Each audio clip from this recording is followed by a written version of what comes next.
11:38.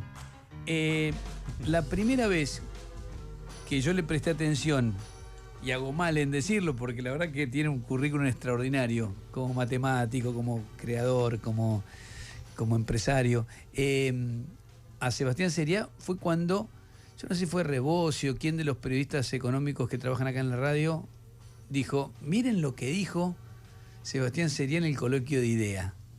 Si hablamos de ceder, claramente no podemos ir a pedirle a los que menos tienen que sean los que cedan. Ese modelo está totalmente agotado. Pero no se crean que va a venir un iluminado y les va a decir, acá están, estas son las reglas de juego que hacen falta para alinear los objetivos propios con los objetivos de la sociedad. Eso va a pasar solamente en un ejercicio colectivo, donde creo que nosotros deberíamos tomar la iniciativa. En ese objetivo, en esa búsqueda de esas reglas de juego, a veces vamos a tener que ceder. Y aquí está con nosotros. Desde ese día dijimos, vamos a invitarlo, qué interesante, porque además generó mucho ruido en el coloquio de IDEA, ¿no? Entre algunos empresarios. Sebastián, gracias por venir. No, gracias, Roy, por recibirme. Un placer estar acá. Primero me entró peleándome, me dice, me definiste como millonario. ¿Qué te pasa? ¿Por qué? Me mataste. ¿Por qué te molestó? A ver. Bueno, porque, qué sé yo, o sea, primero me gustaría pensar que no es lo primero que pensás cuando pensás en mí, ¿no? O sea, qué sé yo, académico, empresario. Sí. Qué sé yo, por ahí me puedes decir otras cosas. No es la primera que se me ocurre. Pero sos todo eso también, ¿o no? Bueno, no, sí, está bien, pero siempre la idea es cómo elegís para empezar, ¿no? Qué sé yo. Sí, no está sé, bien, está bien. Me pareció lindo venderlo de esa manera, pero es verdad, acepto pero tu no sé si crítica. vende lo de millonario, porque lo de millonario no, pero es atractivo, es un empresario exitoso, qué sé yo, que empezó... Lo importante es qué haces con la plata, ¿no? También es cierto. Eso para mí es fundamental. Y también, o sea, primero entender un poco qué es lo que te ayuda a tener éxito, eso me parece que es esencial. No podemos negar el efecto cuna, no podemos decir, bueno, yo no puedo decir, mirá, todo lo que hice fue por mérito propio y me la gané.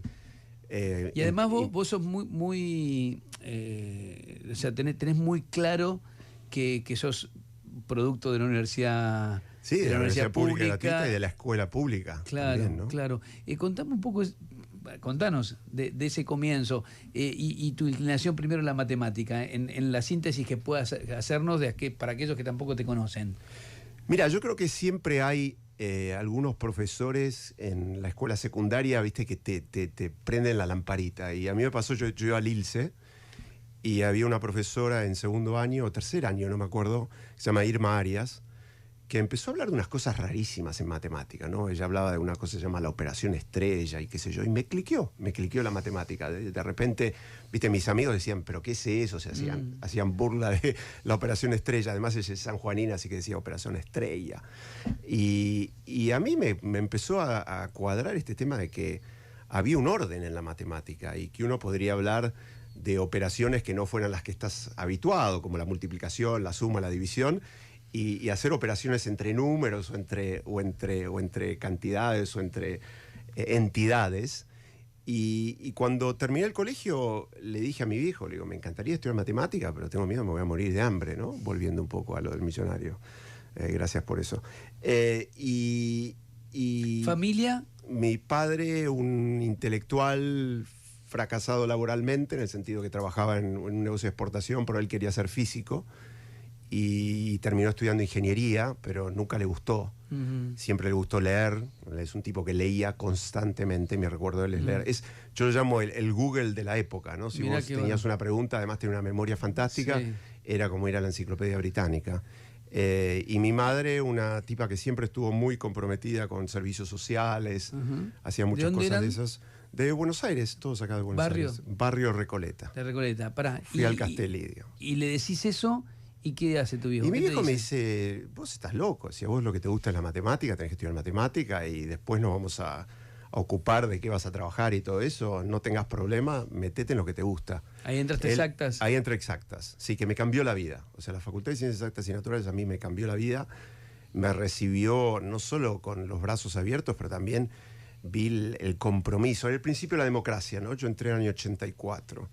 Y el compromiso que había de los docentes, dar clase en las condiciones que fueran, vamos a hablar por ahí un poco del tema edilicio, pero era un desastre, ¿no? Yo estaba en el pabellón 1 de Ciudad Universitaria, hacía frío, las ventanas estaban rotas, las sillas ni te Vamos cuento. a hablar porque construiste un edificio, además. Claro, vamos a hablar por eso, entre porque otras se me cosas. ocurrió de que había que mejorar esa estructura, que no podía ser... Para mí la matemática en exactas pasó a ser un tema de futuro, ¿no? Yo me di cuenta enseguida que, bueno, si uno tenía que tomar decisiones, tenías que usar datos, tenías que usar modelos, es muy, muy poderosa. Y bueno, hoy obviamente, 40 años más tarde, todo esto se demostró, ¿no? La matemática se usa en todos lados. Te apasionaste con la matemática, te graduaste. Me gradué y tuve un gran profesor que se llama Hugo Skolnick, que me dijo, mira, o sea, a mí me gustaba un tema que se llama la optimización, no importa, digamos, qué quiere decir en detalle. Y me dijo, si querés estudiar esto, lo mejor es ir a Estados Unidos. Y apliqué a varias universidades americanas y una universidad me dio una beca, la Universidad de Carnegie Mellon. Y ahí fui y estudié. Estudié, hice el doctorado, y cuando terminé el doctorado me terminó pasando lo que le pasa a muchos que hacen el doctorado, terminé entrando a la academia, ¿no? Me hice profesor. Y bueno, viví un año en Europa mientras tanto y pasé a ser profesor de la Universidad de Columbia, donde enseñaba a futuros empresarios, a los MBAs. Y enseñaba modelos matemáticos para la toma de decisión. ¿Y cuándo te hace el clic? Porque podía ser seguido en el mundo académico. Siempre, sí. ¿Cuándo viene un segundo clic de donde creas Axioma, empezás a tener como éxito empresarial? Mira, a ver, la creación de Axioma y el éxito empresarial no vinieron de la mano, en el sentido de que Axioma sufrió mucho durante muchísimo tiempo. Casi nos morimos varias veces y tuve que tener muchísima perseverancia para llevar adelante. ¿Empresa de qué? Si tenés que contarle a alguien que no sabe Empresa que nada. hace modelos matemáticos para la toma de decisiones en finanzas. Bien. Y la forma más fácil de pensarlo es, por ejemplo, ayudamos a gente que maneja carteras a controlar el riesgo. Bien. Entonces, vos tenés una cartera de inversiones y lo que tenés que hacer es no tomar demasiado riesgo, porque si la cosa no va para el lado que vos querés, eso puede llegar a explotar. Entonces hay una idea del control de riesgo como esencial. No solo el retorno, sino que tenés que hacer un trade-off entre el retorno y el riesgo. Te fue mal, te fue bien, te fue mal, te fue bien. Me fue mal, me fue bien, hasta que un momento me empezó a ir bien. Bien. Me fue mal, digamos, al principio, pero decidí igualmente abandonar la carrera académica, más que nada porque le tomé el gustito a la idea de ser emprendedor, y me empezó a ir bien a mediados de los años 2000. Y después vino la crisis financiera, con lo cual tuvimos un periodo complicado, pero después salimos muy, pero muy fuerte, porque en la crisis financiera la gente quería comprar modelos de riesgo, claro, obviamente. Porque estamos hablando de qué año. 2008. 2008, con la crisis, claro. Con la crisis. Y ahí me empezó a ir muy bien, cada vez mejor. Traje varios inversores a la compañía creció y en el 2019 la vendí. Bien. Y la vendí como para fusionar mi empresa con otra empresa que era de la bolsa alemana. ¿Esto contigo? Eso es contigo, exacto. Y sigo manejando contigo. O sea, la idea es que los alemanes me pidieron que me quedara como CEO de Contigo. ¿La vendiste pero quedaste como CEO? Sí, la vendí pero quedé como CEO, exactamente. Bien. Y soy también un poco accionista, es decir, tengo algo en la empresa como para decir que soy un poco dueño, ¿no? ¿Seguís viviendo afuera? ¿Estás en Sigo Londres? viviendo afuera. Yo me mudé, yo viví en Nueva York durante muchísimo tiempo, hasta agosto del año pasado, y me acabo de mudar a Londres, porque nosotros tenemos muchas operaciones en Europa, y bueno, y ahí en Londres gestiono más la parte europea, ¿no? Que para nosotros es importante en cuanto a nuestro crecimiento. Bien. Me parece que por lo menos es un recorrido sintético. Rapidísimo. No, pero me parece que está bueno, porque es una manera también de acercarnos a vos y ahora lo que más me interesa, a tu mirada, a tu pensamiento. Si querés hagamos un pequeño apunte que no es menor, ¿no? ¿Por qué dijiste antes, construiste un edificio? Quizás porque fue tu forma de devolver de alguna manera. ¿Cómo lo pensaste esto? Mirá, para la universidad. Ahora te voy a tirar a vos. No me gusta la palabra devolver. A ver. Me gusta la palabra agradecer. Bien. Devolver implica que uno tiene una deuda, y lo que yo creo que tengo es un gran agradecimiento con este país. Y bueno, con la Universidad de Buenos Aires en particular, porque yo no hubiese sido nada de lo que soy hoy sin la Universidad de Buenos Aires, sin la Facultad de Ciencias Exactas y Naturales, y se me ocurrió esta idea de, bueno, necesitamos, o sea, si el futuro pasa por acá, que yo creo que el futuro pasa por acá. ¿Por acá de dónde es? Por acá, por las ciencias, por la tecnología, en ese sentido, ¿no? El desarrollo de hoy en día no se habla necesariamente de las materias primas, sino que se habla del valor agregado, y gran parte del valor agregado tiene que ver con el conocimiento. Entonces, como yo creo que pasa por ahí, Tenemos que ser consistentes, tenemos que ser coherentes, es decir, el país tiene que invertir para demostrar a la gente que se puede estudiar en condiciones que realmente reflejen esa idea de potencial, ¿no?, que tenés en el futuro. Y la idea del edificio, la idea original del edificio no fue mía, fue del decano Jorge Aliaga, que quería expandir. O sea, una cosa que era bastante deprimente es que el departamento de computación, yo hice muchos cursos en el departamento de computación, estaba en el garaje de lo que era el pabellón 1. Es decir, no solo, pero no a la Steve Jobs, ¿no?, del garaje emprendedor, sino era el último rinconcito que les quedaba. O sea, no era nada bueno. Y el decano quería ampliar el pabellón 1 y construir un pabellón para poner el departamento de computación. Y yo le dije, mira, en lugar de pensar en chiquito, acá pensemos bien en grande. Y se me ocurrió esta idea de convencer a un amigo mío en Nueva York que se llama Rafael Viñoli, que es uno de los arquitectos más famosos del mundo, que es uruguayo, pero que estudió en la Facultad de Arquitectura de la Universidad de Buenos Aires. Y le dije, tengo esta idea. Y él me dijo, estás loco. O sea, pues estás loco, esto no se va a hacer nunca. Es más, me apostó una cena que nunca me pagó, que esto no se iba a hacer. Yo dije, no creo que estoy loco, vamos a hacerlo. Yo necesito que vos me des esta idea de un diseño icónico, ¿no? Usé la palabra emblemático, pero a él no le gusta mucho la palabra emblemático, pero que hagamos lo que sería un statement, ¿no? Es decir, decir algo fuerte, que acá estamos. Y bueno, él me regaló el diseño, yo hice un aporte, él regaló el resto del diseño, y convencimos a la presidenta en ese momento, Kirchner, de financiar la construcción de este proyecto junto con Lino Barañao, que era el ministro de Ciencia y Tecnología, y lo hicimos con un crédito de la CAF, ¿no?, que fue aprobado por el Ministerio de Economía. Y el edificio está, y el edificio está, y fue una política de Estado, porque se licitó durante el gobierno de Kirchner y se construyó durante el gobierno de Macri y se inauguró durante el gobierno de Fernández. Entonces es una de esas cosas únicas en la Argentina que se mantuvo a través del tiempo. Que es lo que debería pasar con muchas cosas y no suele ocurrir. Así es. Ahora, después de este recorrido rápido, algo que me interesa mucho es tu mirada. Nosotros decía un poco en broma, un poco en serio, que te prestamos atención a partir de esa frase porque generó ruido en aquel momento. Fue interesante. Que parece además una frase de gran sentido común, por otro lado. Sí, te iba a decir, o sea, yo no sé es qué algo tanto extraordinario. ver en eso. Primero, el título del coloquio era Ceder para crecer, o sea, claro, estaba en ceder para coincidencia. crecer, ¿quién iba a ceder? ¿A quién le van a pedir? El que tiene puede ceder, el que no tiene no puede ceder. No tiene, o sea, dije cosas bastante obvias, ¿no? Sí. Pero bueno, a veces las cosas obvias no hay que cansar de repetirlas porque a la gente no le entran.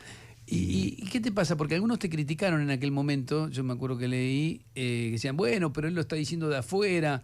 ¿Qué te pasa cuando alguien te dice así? Que a mí me parece una cosa bastante jodida, esto de que ataquemos al mensajero y no al mensaje. No, esto inhabilitar la opinión de cualquiera porque hable de alguno. No me importa dónde habla, el importante es lo que dice. Tal cual. ¿No? Bueno, a ver, te digo dos cosas. Primero, que no es verdad que la reacción fue mala, sino que la reacción fue excelente. Es decir, se me acercó todo tipo de gente a felicitarme por lo que dije, a decirme que estaban totalmente de acuerdo. O sea, yo creo que hay una idea de que esto no va, que hay que buscar una manera alternativa. Respondiendo a tu idea, a tu pregunta sobre el exterior, yo creo que hacemos un muy mal uso de la diáspora argentina en el exterior. Nosotros tenemos muchísimos argentinos con muchísimo éxito que viven en el exterior, y lo que tenemos que pensar no es que son exiliados, que se fueron o que fugaron el cerebro, todo eso, sino cómo nos pueden ayudar. Y la mayoría de los argentinos que se fueron al exterior, incluido yo, tenemos y sentimos un amor por este país increíble. Vivimos afuera y nos duele vivir afuera. Venimos acá y cada vez que estamos acá nos sentimos como en casa y podemos ayudar, y yo quiero hacerlo. Entonces, digamos, hice lo del edificio, siempre dono, hago mucha filantropía con Argentina y empecé esta fundación que hace políticas para el desarrollo, que se llama Fundar. Cuando vendí mi empresa, volviendo un poco a cómo usar la guita que tenés, con la idea de invertir en el país, ¿no? De tratar de generar esas políticas de desarrollo que se puedan mantener en el tiempo. Si no se hacen en el Estado porque cambiamos de bandera cada 4 años, pensar en una entidad del tercer sector que lo pueda hacer. Y eso es en parte lo que hace Fundar. O sea que una de las grandes preocupaciones, por lo menos que yo tengo, nos contabas que escuchabas, nos escuchabas de vez en cuando en la radio. No, de vez en cuando no, todos los días. Todos los días, bueno, nos aguantaba bastante. ¿Te puedo decir algo de eso? ¿Sabes qué pasa? A mí me gusta mucho el tema de hablar de ruido y señal, ¿no? Yo me ocupo, en mi negocio, mi especialidad es diferenciar el ruido de la señal. En los mercados financieros hay muchísimo ruido. Si nosotros creemos que lo que pasa acá es ruido, no tenés que más que prender los programas financieros de Estados Unidos para ver que te dicen compre, sube, baja, o sea, todo el tiempo te están metiendo ruido. Lo que hago en mi negocio es tratar de diferenciar cuál es la señal, ¿no? Claro. Es decir, en el fondo, el ruido no me importa. Y en Argentina hay mucho ruido. Para mí, ustedes eran señal. Entonces yo los escuchaba desde afuera. Tiene grandes ventajas vivir afuera, ¿no? Que no estás sujeto a todo lo que pasa en todo momento y no estás escuchando la controversia del momento. Y bueno, yo los escuchaba a ustedes y para mí era señal pura. Bueno, te lo agradecemos enormemente. Entonces, en ese sentido me encantaba. Está bueno. Bueno, pues, habrás escuchado que yo insisto mucho con... A mí me desespera la falta de programación de proyecto a largo plazo que tiene la Argentina. Sí. La incapacidad para consensuar 4 o 5 cosas que digas, bueno, mira, de acá a 10 años es para acá, es para este lado. Desde esta mirada que tenés vos, de afuera, pero muy comprometida también con lo que pasa en el país, ¿hay formas, se te ocurre, cómo se puede cambiar eso? Mira, estuve pensando mucho estos días en este tema. Y te voy a decir que tenemos una gran capacidad para no mirar lo positivo. Entonces te voy a decir que tu frase de que no tenemos consensos no es verdad. A ver. Bueno, por ejemplo, tenemos un gran consenso. Hoy está, digamos, todos estamos viendo la película 1985, sí, que nos trae memorias. Yo tenía 18 años en 1983. Y si yo te pregunto, en abril de 1982, ¿quién hablaba de democracia? Nadie hablaba de democracia, ¿te acordás? O sea, sí, se peleaba, después de Malvinas fue lo que... Después de Malvinas se empezó a hablar de democracia y en el fondo vino un tipo brillante como Alfonsín y nos vendió la idea de democracia en 12 meses. Es decir, en 12 meses estamos todos hablando de democracia. Tenemos un gran consenso que es la democracia. Eso sí, y es un punto importantísimo. O sea, no nos olvidemos de nuestro pasado. En 1966 entraron a pegarle palos a los científicos en la Facultad de Ciencias Exactas y Naturales. No nos olvidemos de ese pasado, ni que hablar de lo que pasó durante la dictadura militar. Entonces tenemos ese consenso, tenemos un consenso, otro consenso del que yo soy fruto, que es la universidad, pero la educación pública y gratuita, ¿no? Y tenemos otros consensos importantes, los derechos laborales, un montón de cosas. Los derechos humanos, los derechos laborales. Los derechos Ahora, humanos. pero cada vez... bueno, vayamos a uno parece pregunta. que retrocede, porque está bien, ese es el cuarto, no me alcanza para vaso medio lleno, el cuarto de vaso lleno, pero después vos ves que cada vez se avanzan en los derechos individuales. Yo siempre lo digo, es como que por un lado parece que vamos en ascensor, ¿no? Divorcio, lo del aborto, lo del matrimonio gay, todo eso avanza, pero después cada vez más pobreza, cada vez más marginalidad. Mira, tenemos que, o sea, primero ponernos de acuerdo que acá hay que agrandar la torta. Eso es obvio desde mi punto de vista. Entonces tenemos que pensar, tenemos que ser inteligentes, ¿no? Esto es una palabra que no se usa mucho, la inteligencia. Los argentinos somos muy inteligentes, excepto para pensar el país. Primero, la idea de país tiene que venir de nosotros. No podemos ir a Estados Unidos, a China, a cualquiera que se te ocurra a preguntarle cómo nos desarrollamos. Tenemos que decirlo nosotros, porque ¿sabes qué? Ellos subieron y patearon la escalera. ¿También? Ahora lo que quieren es vender cosas. Entonces, tengamos eso bien en claro. Tenemos que ser inteligentes en cuanto a nuestra inserción en el mundo. Tenemos que entender que tenemos que agrandar la torta. Obviamente necesitamos promover el bienestar. No podemos agrandar la torta de cualquier manera. Tenemos que desarrollarnos, no solo ser un país rico, sino también desarrollarnos, que eso implica otras cosas. Y tenemos que tener un Estado inteligente, que sea el gran apalancador, porque al fin y al cabo, cuando haces las cuentas, ¿quién es el que tiene más guita en la Argentina? El Estado. El Estado. Entonces, si tenemos un Estado inteligente, que tiene capacidades... Pero no lo es un Estado bastante ineficiente. Sí, la palabra ineficiente, yo sé, te estuve escuchando el otro día que hubo una gran controversia con el tema de aerolíneas, en el que no me voy a meter, pero quizás a veces la palabra eficiente se asocia a esta idea de sacar gente, ¿no? Yo por eso me gusta más de hablar de un Estado inteligente, con capacidades de pensar. En Estados Unidos y en Inglaterra se habla mucho del civil service, ¿no? Esta idea de la burocracia estatal, pero entendida bien, sí, ¿no? Claro. La burocracia es lo que te da continuidad en el tiempo. Entonces sí, tenemos que ponernos de acuerdo en cuanto a esas políticas. Ahora, lo que yo creo es que tenemos que saber y pensar a dónde queremos ir, ¿no? Primero y principal. Y después eso nos va a dar, digamos, un norte, ¿no? Para dónde apuntar. Y a partir de ahí empezar a pensar en cuáles son esas políticas que nos van a ayudar a agrandar la torta. Creo que tenemos una gran ventaja con respecto a muchos países que están en una situación parecida, es que somos en el fondo un país rico. Y me refiero a los recursos naturales, es decir, Corea se desarrolló con grandísimos sacrificios, con un alineamiento total con Estados Unidos, es decir, en situación en la que nosotros no estamos, en una dictadura militar, mientras que nosotros lo hacemos en democracia, con lo cual va a haber alternancia, pero al mismo tiempo creo que podemos ponernos de acuerdo en cuanto a esas cosas que nos van a dar el norte. Me sorprende tu optimismo. Pero yo soy hiper optimista. O sea, pero me sorprende. Me sorprende. Bueno, te sorprende. Yo creo que quizás de ahí viene un poco mi lado emprendedor. Cuando vos me preguntabas de mi empresa. Cuando yo empecé mi empresa, éramos 2. ¿Está bien? Nuestra competencia eran 700 personas, facturaban $300 millones, tenían 25 años de historia. O sea, ¿vos crees que tenía buenas chances? No, claramente no. Yo te digo, o sea, sinceramente, lo que tenemos que hacer nosotros es bastante más fácil que ser 2 tipos contra 500. O sea, no es tan difícil. Lo que pasa es que tenemos que ponernos de acuerdo sobre ciertas cosas básicas. Y quizás si lo que no nos podemos poner de acuerdo es sobre el dólar, olvídate del dólar hoy. Pongámonos de acuerdo de qué queremos hacer con la minería, de qué queremos hacer con Vaca Muerta, de la importancia de la, tecnología. Eso es lo que no estamos logrando. Pero ¿quién habla de esas cosas? ¿Hablamos de esas cosas? Quien está hablando es Sebastián... ¿Está bien Seria o Seria? Seria. Seria, a mí me daba la duda. Sebastián Seria... O Cheria, si querés decir como me llama mi mujer, claro. Porque viene de Italia. Ah, sí. ¿De qué parte de Italia? Del Piemonte, de un lugar Piemonte. que se llama Ceretto Castello. Mirá. Sí. Vamos a seguir hablando un ratito con él. Me voy a tomar... íbamos a cerrar la nota a las 12, no. Vamos a seguir porque estoy seguro que mis compañeros quieren preguntar también. Y porque es un tipo interesante. Es interesante. Ya me viene peleando, entonces ya me parece... Ya me cambiaste, me gusta que me cambiaste etiqueta. Es un millonario interesante. Tenías que ponerlo. Es un empresario pensando el país y eso está bueno, porque es una mirada, es un emprendedor y es un intelectual también, es matemático. Bueno, además nos cae bien, ¿qué tanto? Así que nos vamos a quedar un rato más charlando con él. Estás escuchando La Inmensa Minoría con Reinaldo Siete Case por Radio Com. 12 y 5 en todo el país. La temperatura en la ciudad de Buenos Aires en este momento 22 grados 4 décimas, 26 la máxima para hoy.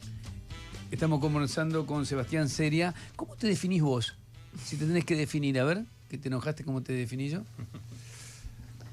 ¿Cómo te presentás? Bueno, si querés... ¿Matemático? O sea, a mí trato de ser humilde al respecto. Entonces, empresario... Sí, yo siempre primero lo que digo es matemático.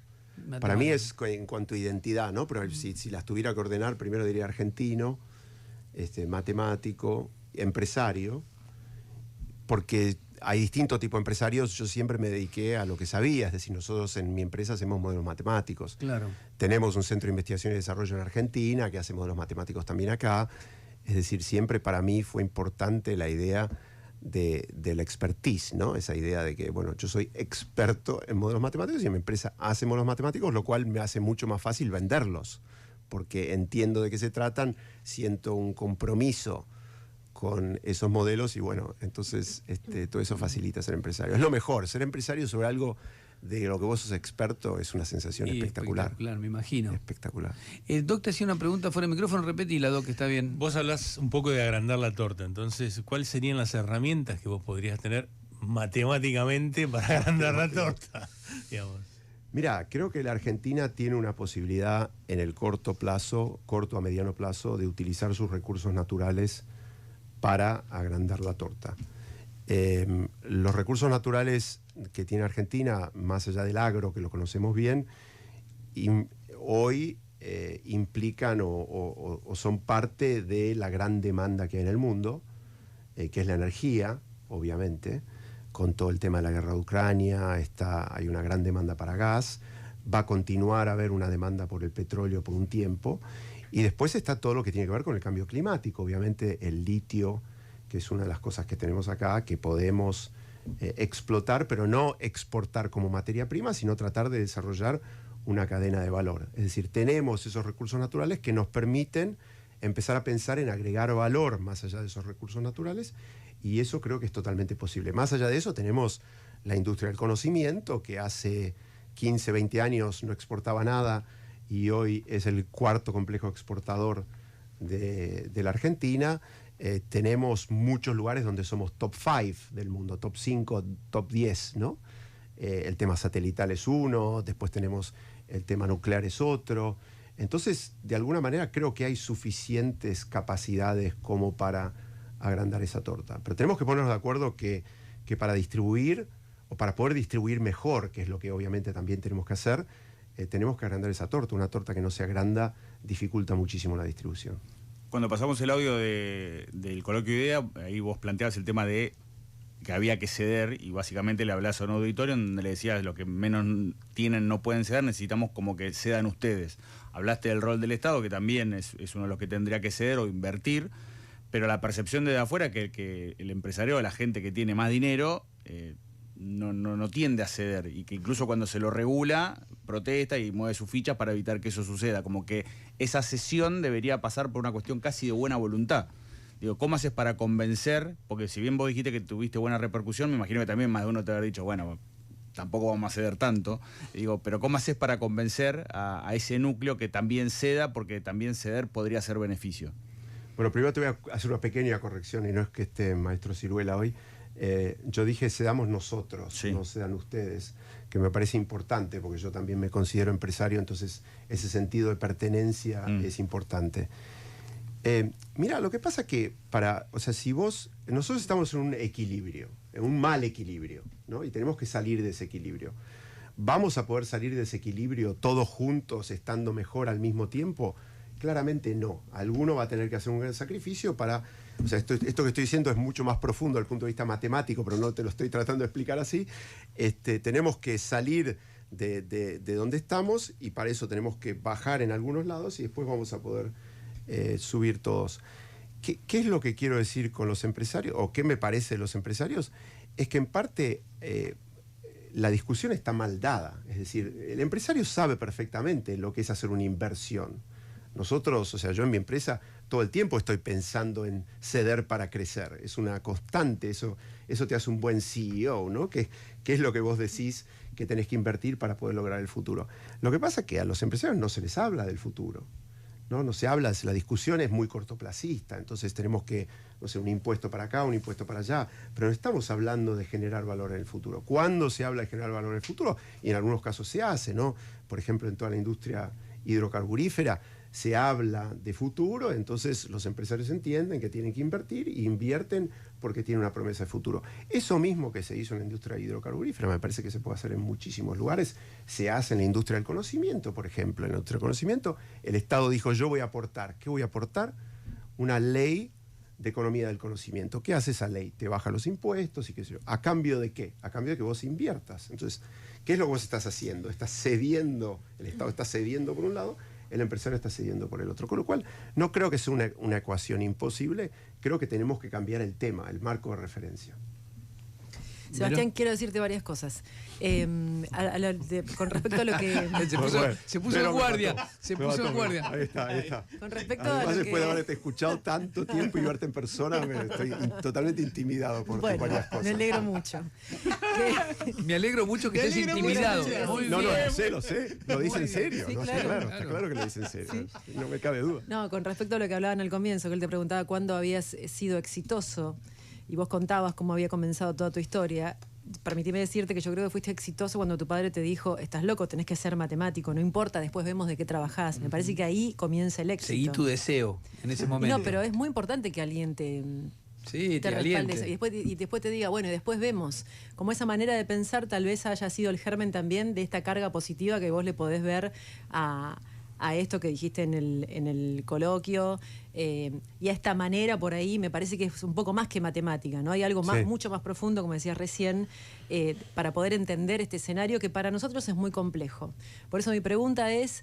¿Te puedo decir algo cortito sobre eso? Sí, lo que vos quieras. No, me mataste porque me hiciste acordar a mi padre, y quizás por ahí lo que me dijo mi padre es una cosa muy profunda, que es no tengas miedo como el miedo que tuve yo, ¿no? Y él tuvo miedo de hacer lo que le gustaba y no lo hizo. Y entonces, bueno, quizás la cosa de decirme no te he cambiado como tuve yo y mirarlo a él me cambió un poco el cerebro, ¿no? Claro. Sabes que a los 18 años el cerebro todavía, sobre todo de los hombres, no está muy desarrollado, entonces creo que eso me sirvió. Sí, discúlpame. Claro, ahí comenzó el éxito. Ahí me comenzó. parece, ¿no? Gracias, te agradezco, te Bueno. agradezco. Bueno, para nosotros te decía que es muy complejo esta forma. Lo que vos estás diciendo nos parece bárbaro y todos decimos, sí, la verdad que tendría que ser así, pero no sucede eso, no nos está sucediendo eso. La discusión es la que tenemos ahora, no la que vos planteás. Entonces digo, ¿cómo se ve Argentina? ¿Cómo es como decís, bueno, tenemos desde la luna? Desde la luna. No, desde la luna se ve genial Argentina, Claro. o sea, en el sentido de que no vemos el ruido, no ves, o sea, lo que ves es un gran potencial, obviamente desaprovechado, es decir, no hay nada que hacer. Cuando vos ves las estadísticas de la Argentina, son malas o muy malas, y bueno, eso es obvio, ¿no? Te estoy hablando del sentido económico. Sí, sí. Pero al mismo tiempo, cuando vos ves a la Argentina, ves un gran potencial. No sé, te lo digo, o sea, ayer estaba chateando con Mariana Mazzucato, que estuvo acá hace 2 semanas. Y ella me dice, qué país espectacular, ¿no? O sea, qué lugar, qué potencial que hay. Cuando mando muchos, digamos, extranjeros a Argentina, te dicen que siempre excedes las expectativas. Es decir, los que tenemos la mala onda, los que no nos la creemos, somos nosotros. O sea, tenemos un problema mental bastante grave que tenemos que cambiar el chip, ¿no? Yo creo que a alguien no le conviene que Argentina crezca. Es No muy sé si es- conspirativo eso, ¿no? No Porque sé. a mí me parece que yo no No es tengo que el alguien- a optimismo. ver. Vos tenés muy, no sé, a mí me impacta tu optimismo. Pero te puedo decir, también. ¿puedo volver a lo que acaba de decir Sí. Vero? No me gustan las teorías conspirativas en lo más mínimo, pero volvemos un poco a ser inteligentes. La verdad, para ser, digamos, muy sincero, al mundo no le interesa mucho la Argentina. Es decir, tenemos que entender que la Argentina, geopolíticamente hablando, no es necesariamente un lugar muy importante. Sí hay unas cuestiones con Latinoamérica y todo lo que vos quieras, pero en el fondo no es un lugar muy importante. Ahora, la cosa está cambiando, porque la Argentina es fuente de muchas cosas que el mundo necesita, entonces la Argentina va a ser vista de una manera diferente. Ahora, van a venir los europeos, los americanos y los chinos y decir, no, a mí me parece una buena idea que vos desarrolles una industria alrededor del gas o que hagas una industria. No te lo van a decir. Porque ya, o sea, es como que un competidor mío me venga a dar la receta para cómo ganarle. No lo va a hacer nunca. Por eso a mí me ponía muy mal cuando hablaban del gobierno anterior con el gobierno de los CEOs. Yo decía, pero si estos fueran CEOs, yo los echo a todos a patas en la calle. Porque no tienen Es que, estrategia. claro. Porque no tienen estrategia. O sea, no tiene nada de malo ser CEO. Perdonen, ¿no? Sí, Pero sí, es obvio. autorreferencial. No, es No tiene nada de malo. Pero una cosa que tenés que tener es una idea de dónde querés ir, tenés que tener estrategia y tenés que entender que nadie te va a regalar nada, ¿no? Pero Sebastián, eso no ocurre. Mira, yo lo cuento todo el tiempo porque es un programa que creo medio como de catacumba. Yo hice un programa para Telefe que tenía una sección que se llama Presidentes. Se nos ocurrió preguntarle a la presidencia, pero desde el presidente de Mercado Libre a la presidenta de un consorcio, a la presidenta de un club, a la presidenta... ¿Sabés que el lugar común, siempre todos tipos que fueran más o menos exitosos? Porque la idea era, el juego era preguntarle, ¿cómo estás haciendo? ¿Cómo haces para manejar 17 consorcios en Lugano?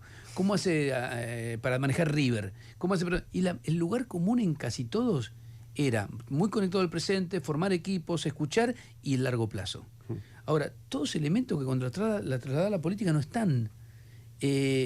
Mi preocupación, que la reitero, es por qué no lo logramos. Decir, hay consensos, pero los consensos para cómo hacemos para que la educación sea de calidad, para que nadie pase hambre, para tener un modelo de desarrollo productivo coherente, sostenible en el tiempo.